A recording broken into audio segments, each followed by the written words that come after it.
Olá, alunos, tudo bem?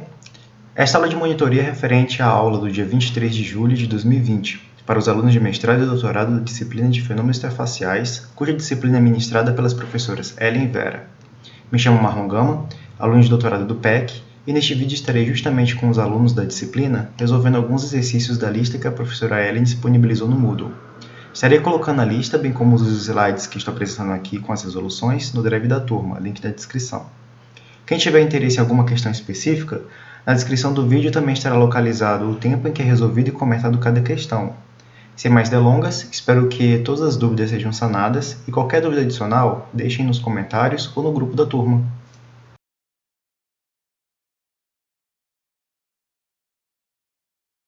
Considerando que eu tenho uma gota de óleo e essa gota ela vai ser dispersa em várias gotículas de óleo.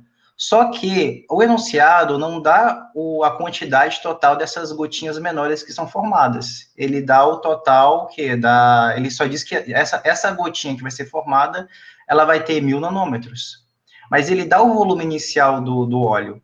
Então, como hipótese inicial, nós vamos considerar que esse óleo, esse volume aqui, ele pode ser agrupado num gotão. Então, qual seria o raio? Até mesmo para comparar, né? Porque o objetivo aqui é calcular o percentual de aumento de área. Então, se a gente está calculando a área dessas gotinhas, então tem que comparar com a área dessa gota maior. Então, a gente está considerando que todo esse volume aqui de óleo, ele vai ser condensado num gotão, e a partir tem como a gente calcular qual seria o raio desse óleo grande. Então, a partir daqui, como a gente já sabe o raio agora, então a gente calcula aqui a área. Ficou claro? Deu para todo mundo pegar? Depois eu posso disponibilizar esses slides para vocês. Sim, ficou claro. Ok. Então aqui a gente já tem a área maior e a gente tem o volume, o raio aqui do óleo, mas o objetivo, como ele falou, que são formadas várias gotículas, é formada uma emulsão, né, que vai ter N gotas, eu quero saber quantas gotas possuem. Então, eu vou calcular o volume de uma gota, eu já sei qual é o raio dessa gota, então eu vou calcular o volume dessa gota. Aí, só jogar na equação mesmo, uma equação de esfera, eu acho o volume, fiquem atentos com a ordem enfim, com as unidades, na verdade. A gota é nanômetro, só que, tipo, ele está dando o volume como sendo em centímetro cúbico.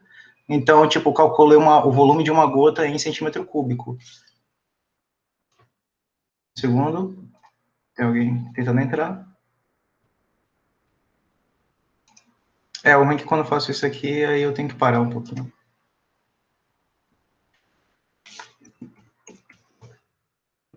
E aqui, então, essa razão desse volume maior, desse gotão com a... Oi? Ô Marlon, eu acho que, eu não sei se posso ter errado, eu achei 10 a 15, cara. 10 a menos 15 ali no P2. E aí no outro resultado também achei 1,256 vezes 10 a 15. Então, eu achei a mesma coisa que o Marlon. Porque, tipo... Eu achei o mesmo que o Marlon também. Eu fiz isso aqui bem rápido, mas, tipo, isso aqui vai ser 1000 nanômetros. Então, como eu quero o volume em centímetro cúbico, então isso aqui vai ser o quê? Aqui eu tirei o centímetro, né? O 10 a menos 2, ficou centímetro, 10 a menos 7. Então, 10 ao cubo vezes 10 a menos 7 vai dar o quê? 10 a menos 4 ao cubo, 10 a menos 12. Acho que eu fiz alguma besteira. Não, tudo bem. Gente, em algum momento eu também posso estar errado, e é mais provável que eu esteja errado do que vocês, mas a ideia é essa. O objetivo aqui é eu vender a ideia nesse sentido aqui, para a resolução da equação. Mas faz aqui a razão, né, do volume da gota maior com o de cada gotinha menor, acha que é a quantidade total de gotas, então vai ter 10 elevado a 12 gotas nessa emulsão. E, enfim, calcula, como a gente sabe aqui o raio, né, dessa gota, então a gente calcula aqui a área dessa gotinha, 4π, eu botei o 2 só para diferenciar, o 2 seriam as gotas dessa emulsão, e o 1, que é do slide anterior, seria do gotão. Aqui eu calculo essa área, só que essa área aqui é uma área para cada gota. Multiplico pelo total de gotas, eu acho aqui, então, a área total, né? Que seria a área somando a área total de gotas, né, nessa emulsão. Então, que, tipo, a gente tem aqui um aumento de área muito grande. Se a gente for calcular essa razão, né, não adianta colocar aqui um menos vezes tá, porque, enfim, é uma quantidade bem pequena, mas seria quase um aumento de 1000%, né, de área. Alguém achou um resultado diferente? Peraí, Marlon, rapidinho. Eu achei igual. Você achou 10 a 12 gotas. Sim. Aí você multiplicou esse 10 a 12. Ah, tu achou 10 a menos 8 aqui na área 2. Sim. Eu posso ter errado isso. Porque eu achei 10 a menos 5. Eu achei 10 a menos 7. Não, porque, tipo, ficar 10 a menos 7 também, né? Porque aqui é centímetro, né? Fiz a mesma coisa aqui do volume. Eu tô fazendo em metro quadrado. Uhum. Mas deu 10 a menos 5. Eu teria que ver aqui. Acho que não deu 10 a menos 5. Nanômetro. Então, assim, tá completamente diferente também de tudo. Mas o resultado final é para dar igual, pô. É para dar a mesma porcentagem. Certamente que não deu, né? Uhum. Ai. Tá, mas eu peguei a ideia, peguei a visão. Pegou a ideia? Sim. Enfim, acha o número total de gotas, porque tipo, essa informação aqui é para uma gota, né? Essa informação que está no enunciado. Aqui você acha a área de uma gota, mas tem que pegar o número total de gotas, né? Aí faz a multiplicação, acha a área total, pelo somatório de cada gota, né? E a partir daqui você encontra o percentual de aumento de área. Então, imagina essa área aqui total, né, para absorver alguma coisa ou para trabalhar como catálise. Então, tipo, essa é a ideia, né, de trabalhar com nanopartículas. A ideia dessa questão 1 é essa, é só de pensar, né, esse nível a prova não vai ser nesse nível, pode ter certeza. Vai ser algo bem mais complexo. Mas, gente, mas não me deixa triste, não ia não ter prova? Não, calma. Enfim, falou que vai ter trabalho, né? Então, o objetivo é você pegar essa ideia aqui. Marlon acabou de vazar uma informação que vai ter prova pelo visto. Gente, tá brincando. É porque na minha cabeça a gente sempre trabalhou com prova, né? Então, na minha cabeça tá prova. Mas ela já disse que deve ser trabalho, então é isso aí mesmo. Mas o objetivo das questões da lista é isso, de tentar motivar vocês a poder pensar nesse domínio coloidal. Esse domínio onde essa relação entre área e volume, ela vai ser importante, justamente por essa consequência aqui, né, de aumento de área. A segunda questão, na verdade, eu não vou dar ela aqui, porque a segunda questão vocês precisam aprender sobre, primeiro, a equação de Laplace, Young-Laplace, para entender essa parte de energia. Então, ela não deu nem área de contato ainda, então a segunda questão ela vai ficar para depois. As questões da lista, elas não estão na ordem, né, do que ela está dando na matéria. Então, a segunda questão e a quinta questão, na verdade, pode ficar para depois. Então, Não, desculpa, eu te cortei, pode continuar. Não, já cortou, pode falar. Foi bom, que isso, Não, eu só queria saber se na 2, eu fiz assim porque eu peguei a apostila dela lá e fui bisoiar e tem lá a fórmula, né? Uhum. Mas eu queria saber se na 2 as energias se somam do estado inicial, se você soma a energia de uma gotinha com a da outra gotinha. Não, você não soma a energia, você tem a energia lá pela equação de Young-Laplace, então você vai ter que o trabalho, você pode igualar com a pressão, aí você vai ter a forma, se não me engano, considerando os raios de curvatura das duas interfaces, você vai ter a equação igual a 2 sobre R.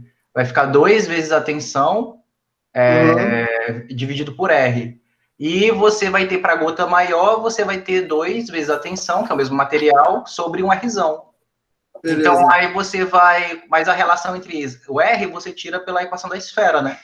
Você iguala o volume da esfera, né? Você vai ter 2 esferas lá, e você acha que a relação dos R's é que vai ser aquele 2 elevado a 1/3. Beleza. Entendeu? Beleza. Mas essa questão eu posso apresentar ela depois, entendeu? Só não agora, porque não faz sentido que ela não colocou a equação ainda. Lucas, tu quer fazer algum comentário? Não, por enquanto não. Estou aqui acompanhando na resolução que eu tinha quando eu fiz a disciplina. Tá batendo tudo certinho. Ok, muito obrigado. Essa terceira questão, na verdade, ela tem no livro do Butt. Então, eu não queria me aprofundar muito nela, porque enfim, vocês podem encontrar a resolução por lá também, né? Que, na verdade, é só você ter aqui... O que essa questão fala? Calcule o tempo de residência de uma molécula de água na superfície do líquido, comprovando quão turbulenta é essa região. Utilize a expressão derivada da teoria cinética dos gases. Então, essa questão aqui, ela não tem o objetivo de vocês derivarem nada, é só mesmo uma aplicação dos dados que você tem no enunciado nessa equação que ela já deu. Então, a primeira coisa que vocês façam, eu não sei como é que vai ser o trabalho em si, mas a primeira coisa que vocês façam é a análise dimensional. Então, é algo que eu sempre faço também na lista, para identificar o que essa equação está dando, né? Então, no caso do enunciado, ela não disse o que era Z, se não me engano. Ela disse que Z é o número de moléculas que atinge a superfície por segundo. Mas, enfim, eu joguei as equações, só para saber qual seria a ordem de grandeza aqui das coisas. E, no final, Z vai me dar mol por metro quadrado por segundo. Então, quando a gente substitui aqui os valores... Então, a equação já me dá o valor de pressão. Ele já disse que é o que? Água, mas ele já dá aqui o valor da massa molar da água, grama por mol. Já dá a constante, ele não dá a constante dos gases, mas por essa análise aqui, então seria o que? Joule por mol Kelvin. E aqui também a temperatura, que eu acho que ele botou 20, 25, faz um tempo que eu não coloquei que eu vi isso aqui. Na verdade, ele não dá a temperatura, né? Mas a gente assume que é 25 graus Celsius, ou seja, 298 kelvins, e aqui a gente acha quem é Z. Alguém achou esse valor? Achou algum valor diferente? Que pode ter utilizado outra temperatura? É isso mesmo. Prezado, só um parêntese, durante essa etapa da resolução, eu utilizei a temperatura de 25 graus Celsius porque ela estava indicada no livro e o Butt, ele já disse que essa é a temperatura que está correlacionada com a pressão que ele deu na resolução. A Ellen fez uma modificação nessa pressão, então, pequena, mas fez uma modificação. Então, de forma mais rigorosa, o correto seria utilizar a equação de Antoine para poder, a partir dessa pressão de saturação, achar o novo valor de temperatura. Então, para quem não conhece, estou colocando essa resolução, a equação aí no vídeo. A equação de Antoine, ela vai correlacionar a pressão de saturação com a temperatura de saturação, e para cada substância você vai ter essas constantes A, B e C diferenciadas. Então, para a água, nós teremos esses 3 sets, né, de parâmetros, eles vão ser únicos para a água, e se nós tivermos já outro solvente, uma acetona, um hexano, esses parâmetros vão ser diferenciados. Agora, voltando para a continuação da questão. Uhum. Então, mas isso aqui é mol, né? Mol por metro quadrado. Então, o objetivo aqui é para saber a quantidade, né, de partículas. Então, a gente multiplica aqui por Avogadro para achar quantas partículas tem por metro quadrado. E aqui a gente multiplica pela área, né, que ele já deu na questão, considerando que uma partícula ocupa 10 angstroms quadrados. Então, quem são 10 angstroms? Um angstrom é 10 a menos 10. Então, isso aqui vai dar 10 vezes 10 a menos 20 por metro quadrado. A gente multiplica, então a gente acha esse valor. Até aí tá tudo bem? Pode repetir essa última parte dos metros quadrados e do ângulo de cada área? Ai, meu Deus. Não, isso aqui, na verdade, foi dado pela equação, ou pelo enunciado. Uma molécula, ela vai ocupar 10 angstroms quadrados. Então, é como se a distância de uma molécula para outra fosse de 10 angstroms. Essa área é a areazinha ali que ela vai ocupar. Entendi. Entendeu mais ou menos? Como é que... Entendi. Quando essas moléculas estão na superfície, elas vão ficar coladinhas uma na outra, mas dependendo dos efeitos ali de atração e repulsão, vai ter uma certa distância entre elas. Então, essa informação aqui, vocês podem tirar... lá na frente, a Ellen vai mostrar como calcular também, para micelas, mas nesse caso aqui do enunciado, ele não tem esse objetivo, né? Era só mostrar mesmo o tempo de residência. Então, ele já dá essa informação aqui para vocês. Então, isso aqui, a dificuldade aqui seria só nessa troca mesmo de unidades de angstrom para metro. E, enfim, multiplicando aqui por esse fator, vocês acham a quantidade de átomos que saem dessa interface por segundo. Então, no equilíbrio, essa quantidade aqui de átomos que sai vai ser a mesma quantidade de átomos que entra pela interface. Então, esse daqui vai ser justamente o tempo de residência, né, vai ser o inverso desse valor, que é 0,768 micrômetros por segundo. No BUT, tem um valor diferente, mas se vocês olharem a pressão que ele utiliza é diferente. E não é a mesma pressão que a Helium utiliza aqui. Então, por isso que lá eu acho que está 0,1, mas, enfim, os dados são diferentes. Mas a ideia é a mesma. Todo mundo achou o mesmo valor? Isso aí também equivale a 76 nanômetros também. Aliás, perdão, 76 nanosegundos. Ah, sim, sim. Exato. Você vê como é pouco tempo, né? É, rapidinho. Alguém ficou com alguma dúvida nessa questão?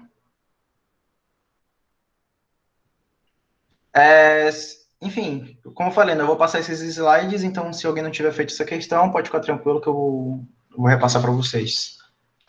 Ô, Marlon. Oi.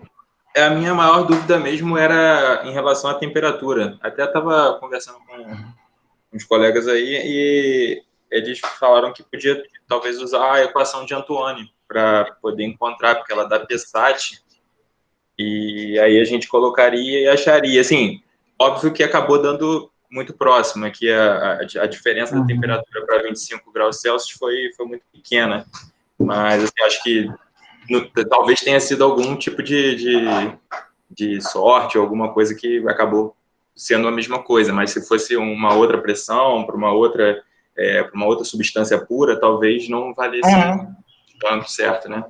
Sim, sim, sim.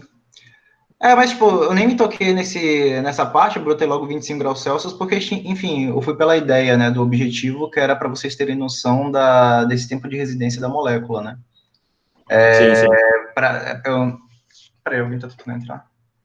Eu não saí por essa ideia da termodinâmica, né? Para poder entender o que tinha por aqui. Essa parte da temperatura. Mas, enfim, é uma boa ideia, né? Se você tem a partir dessa pressão, você já tem a substância, você encontra a pressão ali de saturação. Na verdade, essa questão é uma questão que eu achei a mais bonitinha agora para vocês resolverem. A questão 6, eu acho que eu nem coloquei aqui, porque a questão 5, ela, como eu tinha falado, né, obtém uma relação entre constante de Ramak e tensão superficial de uma substância. Então, é interessante vocês obterem essa relação. Na verdade, vocês já podem obter com a aula de hoje essa relação, mas vai ficar em função da derivada. Oh, meu Deus, espera aí, alguém está tentando entender. Prontinho. Então, ela vai ficar em função a equação 5, ela vai ficar em função da derivada se vocês forem comparar, né? Porque vocês têm ali a tensão superficial, vocês têm um trabalho, né, pela tensão superficial, então vocês podem comparar, então, ali com a equação de Ramak. Mas é interessante deixar a Ellen falar um pouquinho sobre a equação de Young-Laplace, aí vocês vão ter vai ser melhor, né, desenvolver essa quinta questão. E a sexta questão, ela já está bem resolvidazinha também no BUT, aí eu acabei não colocando ela aqui nos slides, mas dependendo se vocês tiverem alguma dúvida, a gente pode comentar sobre ela. Mas eu trabalhei melhor nessa quarta questão, que é o quê? Tem uma partícula de alumina, que ela repousa sobre uma placa de vidro, que é então virada. Qual o raio mínimo de uma partícula para que ela se desprenda da placa? Então, esse daqui está o sistema, em que você tem uma placa de vidro, você tem uma alumina, os dados do enunciado já te dão que existe uma distância mínima, e aqui, né, que eu já botei a ideia, né, da questão, é que você tem ali as forças intermoleculares, mais específico, a força de Ramak, que vai atrair, como pode dizer, é a força que vai formar essa atração, né, entre a alumina e o vidro. Então, para essa alumina se desprender do vidro, então, na verdade, a força gravitacional, ela tem que ser maior do que essa força de atração. Alguém... Todo mundo chegou nessa mesma conclusão quando foi fazer essa questão?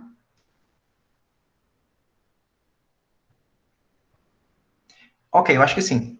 Eu não Sim, cheguei sim. nela pra falar a verdade. Então... Oi? Eu nem cheguei nela para falar a verdade, mas a ideia que eu tive quando eu li foi mais ou menos essa mesmo. Uhum. Então, na verdade, essa questão, ela entra... Qual é a constante de Hamakey que deve ser utilizada? E, na verdade, qual é a equação de Hamakey que deve ser utilizada? E como comparar essa força de Hamakey com a força gravitacional? Então, a Ellen, nos slides da Ellen, ela deu essas equaçõezinhas aqui bonitinhas, né? Só que desse lado aqui esquerdo, a gente vê que, na verdade, é sobre átomos. É a distância entre átomos, átomo e superfície, em cadeias. Só que essa equação, por que eu não posso usar essa equação aqui, átomo-superfície? Porque a gente não está lidando com átomo. Isso aqui é uma partícula. Alguém no WhatsApp me perguntou qual era a diferença de uma molécula para uma partícula. Se uma partícula, a partícula ela vai ser maior do que uma molécula? Na verdade, depende, gente. Nessa disciplina, quando a gente fala de partícula, a gente está falando de partículas coloidais. Então, por exemplo, se eu tenho NaCl, então eu tenho um átomo de sódio, eu tenho um átomo de cloro. Então, a partir dessa ligação iônica, eu vou ter uma molécula. Mas, se eu quiser calcular, trabalhar na superfície de uma partícula de NaCl, então eu tenho que aumentar eu tenho que aumentar esse número de agregados. Eu tenho que colocar vários átomos de NaCl ali, até que eu tenha uma superfície, né? Até que eu tenha um tamanho que vai ser próximo de 1 nanômetro, que é onde começa a escala coloidal. Então, nesse caso, quando a gente está falando desses átomos, então sim, partícula vai ser maior do que molécula. Agora, quando a gente está trabalhando, por exemplo, por proteínas, uma molécula de proteína tem vários aminoácidos ali. Então, se uma proteína ela já tiver um tamanho ali de 100 nanômetros, por exemplo, então molécula e partícula são sinônimos. Deu para ficar claro? Alguém ficou na dúvida do que eu falei? Deu para entender, sim. Então, nesse caso aqui, a gente não utiliza essas equações aqui porque elas estão falando em átomos. Então, esse diâmetro aqui está muito pequeno. Essas forças aqui de Hamakey, para esse caso aqui, essas equações não vão ser úteis para a gente. Agora, essas daqui que a gente está trabalhando com esferas, então essas daqui a gente pode associar isso aqui para partícula. Então, para esse exemplo, a melhor hipótese seria utilizar essa equação entre esfera e superfície. Então, aqui a gente já tem essa energia de interação entre uma partícula e uma superfície, ela vai ser dada por uma constante, vezes o raio dessa esfera, dividido por 6 vezes essa distância entre elas. Então, para cada distância, eu vou ter um valor diferente de energia. Agora, alguém pode me dizer por que tem esse valor aqui de 1,7? Por que não é zero? Se essa partícula aqui está repousada sobre uma placa de vidro, por que isso aqui não é zero? Alguém sabe? Tem como ser zero? Então, isso daí é justamente uma limitação do modelo. Porque, se vocês olharem para essa equação, na hora que isso daqui chega próximo de zero, essa equação aqui, ela vai o quê? Ela tende ao infinito. À medida que ela se afasta, à medida que essa esfera aqui, ela se afasta dessa superfície, esse valor aqui ele tende a zero, beleza, porque D vai ser muito grande. Mas no momento que D for muito pequeno, essa energia aqui ela vai ter uma incoerência. Então, eu não sei para que área vocês vão seguir, se é área experimental ou área de modelagem. Eu precisei usar uma equação similar dessa no meu mestrado e no meu doutorado. Então, o que a gente faz é aplicar como se fosse um diâmetro de corte aqui. Então, nesse caso aqui, 1,7 angstroms é como se você estivesse dizendo que existe aqui uma molécula aqui de água. Está separado entre essas superfícies. Então, isso aqui eu tinha colocado só para mostrar que aquela equação ali é sobre energia, aquele A ali está dando em Joule. Então, isso aqui vai ser o quê? R você pode botar em metro, D em metro. Então, essa unidade aqui vai ser em Joule.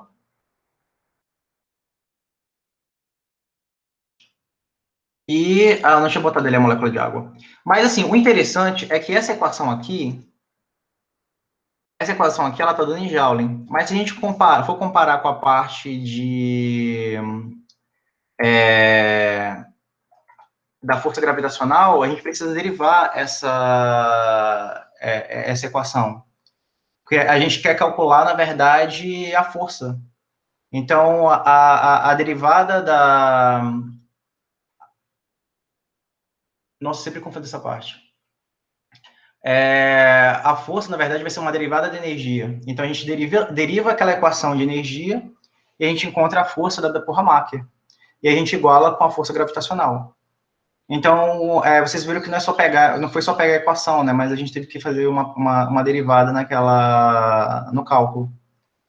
E a partir daqui é só mesmo de arranjo matemático. Então, a gente tem a força de Hamakea, a força gravitacional. O que é a força gravitacional? Massa vezes gravidade. Então, aqui eu quis colocar logo os termos, né, que ela deu na equação, que foi a densidade de partícula. E, enfim, o que é a densidade? Massa sobre volume. Então, mas a gente quer nessa parte aqui a massa, né, multiplica pelo volume. E a gente considera que essa alumina, na verdade, ela vai ser esférica. E a partir daqui a gente já tem aqui como discretizar o raio. Então, na hora que eu mexo matematicamente nessa equação, então, na verdade, essa expressão aqui que eu tenho para o raio. O raio vai ser a raiz, né, daqueles termos já rearranjados. Então, novamente, o sistema vai ser vidro. A gente está considerando que esse vidro, na verdade, vai ser sílica, né, uma ligação entre sílica e oxigênio. A alumina, a L2O3, eu coloquei esses valores aqui, que é justamente para a gente poder pegar esse parâmetro aqui, de Hamakea, da tabela que a Ellen deu. Estou considerando que existe uma água aqui, uma molécula de água, separando a alumina do vidro. Então, aqui eu vou ter uma interface, nesse exemplo, eu vou ter uma interface alumina, água e água-vidro. Marlon, mas quando eu fiz esse exercício, eu não usei água, né? Eu desconsiderei lá na tabela que era vácuo. Não tem problema, você vai achar valores um pouquinho diferentes, mas o importante são suas hipóteses. E aqui ela já deu que a distância mínima, né, vai ser de 1,7 angstroms. Então, aqui eu só fiz uma análise aqui dimensional para saber se no final encontrava um raio correto, se era metro mesmo, e para saber quais são as unidades que eu tenho que pegar de cada parâmetro. Então, novamente, como é que eu consigo achar esse valor aqui de Hamakea? Tá nos slides da Ellen, que eu vou botar aqui logo em seguida.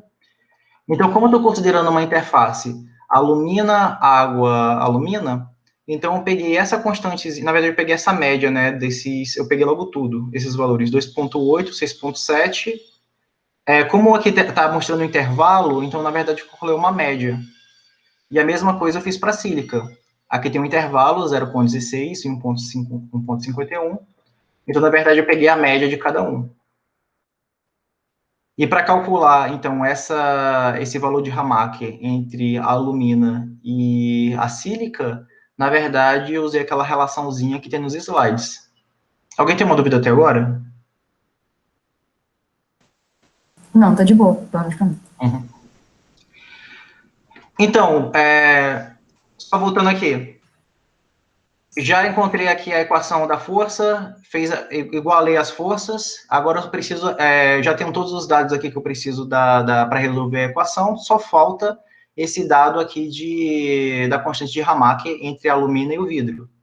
Entre a alumina e o vidro. Então, para conseguir isso daqui, qual a hipótese que eu fiz? Disse que o vidro era só mesmo SO2, e que a alumina poderia aproximar por um L2O3. Não sei nem se essa é a forma da alumina mesmo.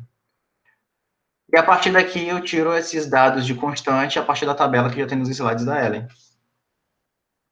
Então, para saber essa interação entre esses dois, eu aplico aquela fórmula.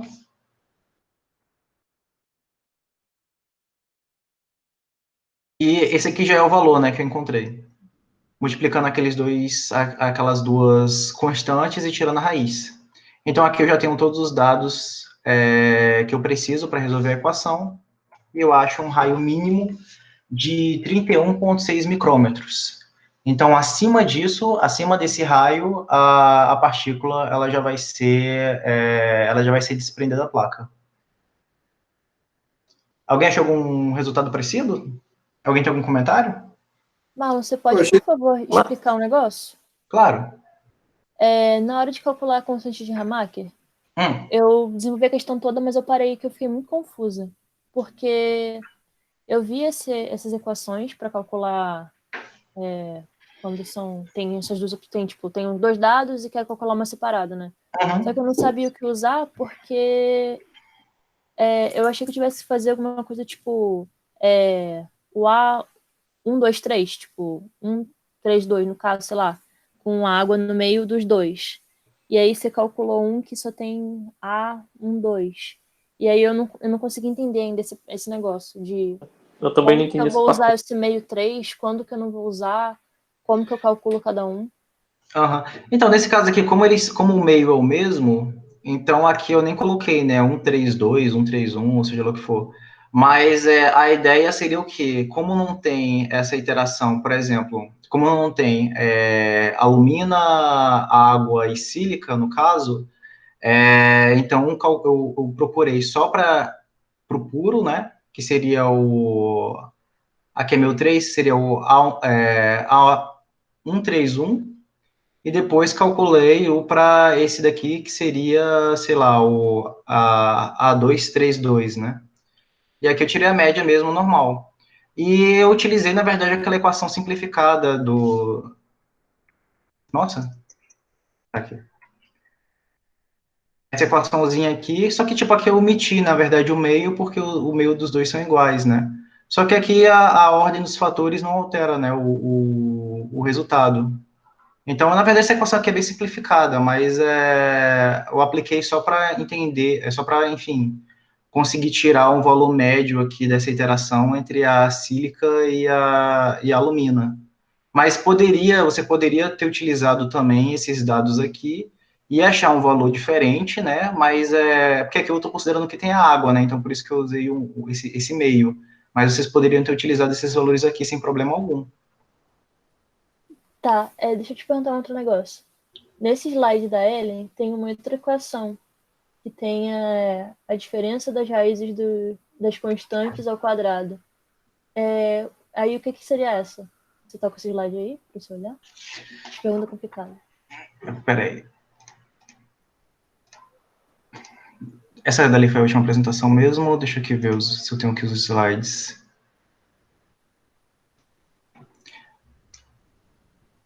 Ah, tô vendo. Seria o... Ah, mas isso aí essa daí, da raiz de A1 menos a raiz de A33 ao quadrado, seria para achar essa no caso da sílica, entendeu? Por exemplo, eu quero saber a interação da sílica com a sílica em água. Então, eu utilizaria essa segunda equação ali que você mostrou, não é? Gente, mas por que eu tô apontando aqui se tu não tá vendo? Peraí. Não tá compartilhando a tela. Exatamente. Uhum. É esse o ponto. Peraí.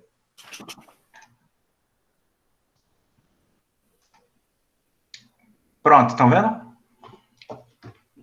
Agora sim, agora sim. Uhum. Então, essa equaçãozinha aqui, ela é igual a essa daqui.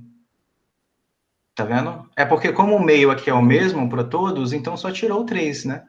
Então, você quer... Eu tava falando da de cima, na verdade. Essa aqui? A do meio. Então, essa daqui é quando você, por exemplo, tá vendo? A131. Então, na verdade, isso daqui seria se ela não tivesse dado isso daqui, essa da alumina, tivesse dado para outro meio, e a gente queria descobrir, né? Qual seria a interação da alumina com alumina em água, no meio água.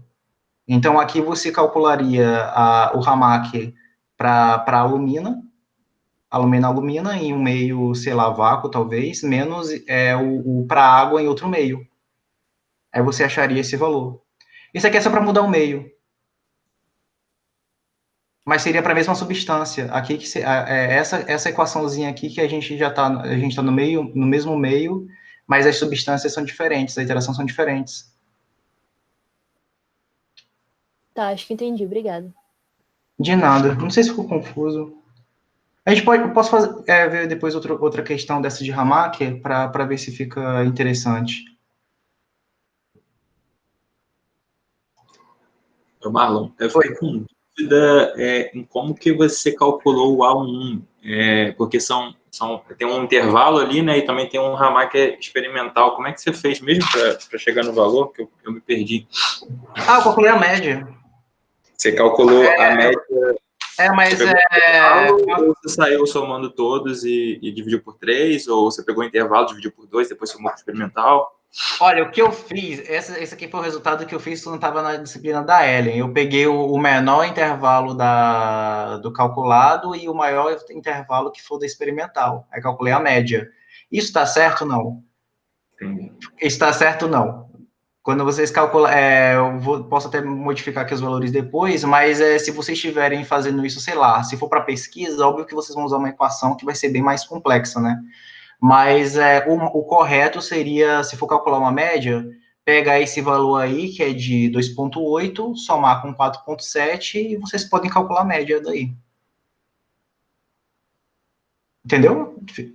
Entendi. É porque senão ficaria bem menor, né, o valor, porque... Então ficou 5 ponto alguma coisa, porque eu peguei justamente o valor experimental. Sim. Mas quem usou o valor experimental também não está errado, não. Ah, entendi. Perfeito. Entendeu?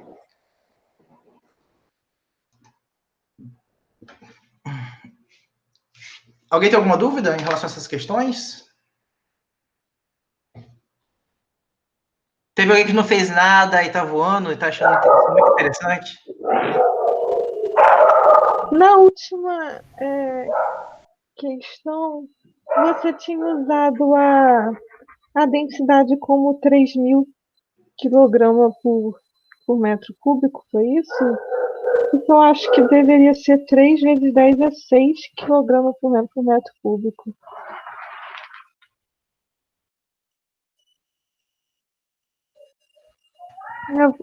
Você usou 3 vezes 10 a 3, mas não deveria ser 3 vezes 10 a 6, porque ela tinha dado 3.000 gramas por centímetro cúbico, né?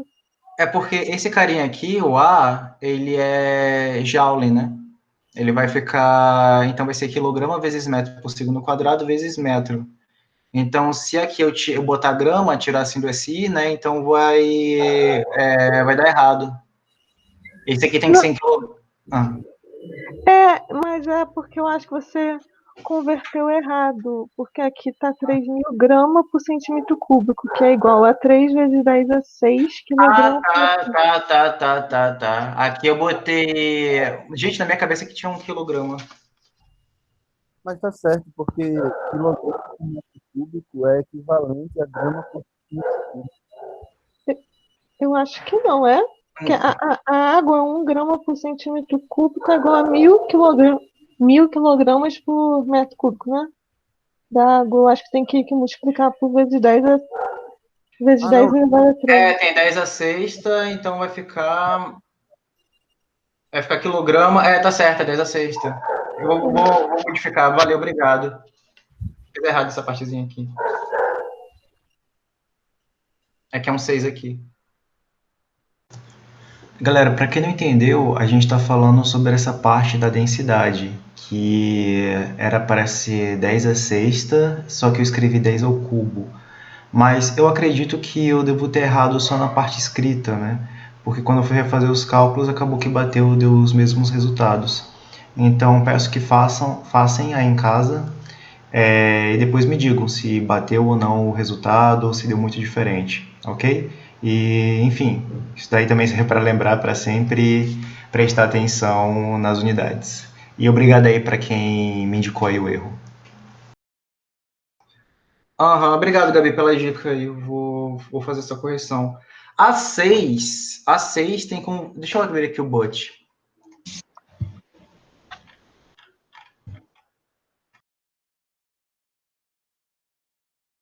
A 6 já tem no Butch, mas ela é tão estranha, na verdade, a questão, que é melhor vocês lerem mesmo, porque é uma questão um pouquinho estranha. Eu ia falar isso também, achei estranhíssima essa questão. Eu nem fiz, na verdade, porque eu não sei como fazer ela, eu vou ver como se faz no Bot, então. Aonde que tá ela, Marlon, sabe dizer? Eu deixei o Butch no drive de vocês. Não, amigo, o capítulo, sabe dizer qual que é? Ah, tá, peraí. Porque a outra tem uma aqui que é parecida também, eu fiquei revendo. Gabriel, acho que é capítulo 2. É o capítulo 2. Por 2, né? exemplo, 2.3. Ah, show. Vou anotar aqui. Peraí, eu vou Valeu, compartilhar. Marlon. Vou ter que sair agora, cara. Mas brigadão aí, viu? Um Tá, abraço. de nada. Tchau, tchau. Tchau, tchau. Então, gente, esse daqui é a resolução, né, do Butch que ele dá. O que ele faz nessa resolução é que ele considera, primeiro, essa daqui vai ser a energia de vaporização, né, mas ele vai ser do cluster, na verdade, do ciclo hexano. Então, como as partículas, né, as moléculas, elas vão ter 6 vizinhos, né, então a energia de vaporização, como se fosse de uma molécula só, você deveria dividir por esses 6, né, vizinhos. Então, aqui você teria já essa energia como se fosse para um vizinho só. E para calcular, só que tipo, isso aqui vai dar quilojoule por mol, né? E para calcular qual seria aquela área, lembra que acho que foi na terceira questão? Foi na terceira questão. Tem aquela área ocupada por uma molécula. Então, esse exercício aqui, ele não dá essa área. Então, vocês vão ter que calcular essa área ocupada. Então, o que ele faz é dizer que você vai ter uma estrutura cúbica. Então, a partir dessa estrutura cúbica, que você tem aqui a densidade, você tem a massa molar, então você acha como se fosse a aresta desse cubo. Então, é por isso que eu disse que essa questão é um pouquinho complicada. Ela é cheia de hipóteses e no final dá um valor próximo, né, da tensão superficial, mas tem, enfim, as hipóteses são bem estranhas. Então, enfim, você tem aqui o número de Avogadro, você tem aqui essa energia, né, de vaporização para um vizinho, e você tem essa área ocupada, né, que é justamente essa área do cubo. E a partir daí você acha esse valor de tensão superficial. E o livro ele compara com o valor experimental, né, da tensão superficial do ciclo hexano. Ele mostra que são bem próximos, né, esses valores. Mas é uma questão bem... Enfim, a ideia... Eu acredito que a Ellen tenha colocado essa questão, mas para mostrar que existe uma relação entre a tensão superficial e essa energia de vaporização. Então, acredito que o que a gente pode tirar dessa questão é isso. Mas, enfim, não tentem calcular a tensão superficial considerando que uma molécula uma molécula qualquer vai gerar uma estrutura cristalina, né? Isso daí não é verdade. Enfim, se vocês quiserem dar uma olhada, essa questão aqui está no Butch. No capítulo... Enfim, na página 7, capítulo 2. E bem aqui, antezinho, ele já dá a resolução daquela questão, da questão 2. Tá aqui. Só que, como eu tinha mostrado, né, ele já modifica aqui o valor da pressão. E é isso, gente. Muito obrigado. Essa foi a aula do dia 23. E a próxima aula de monitoria vai ser dia 30. Nos vemos lá.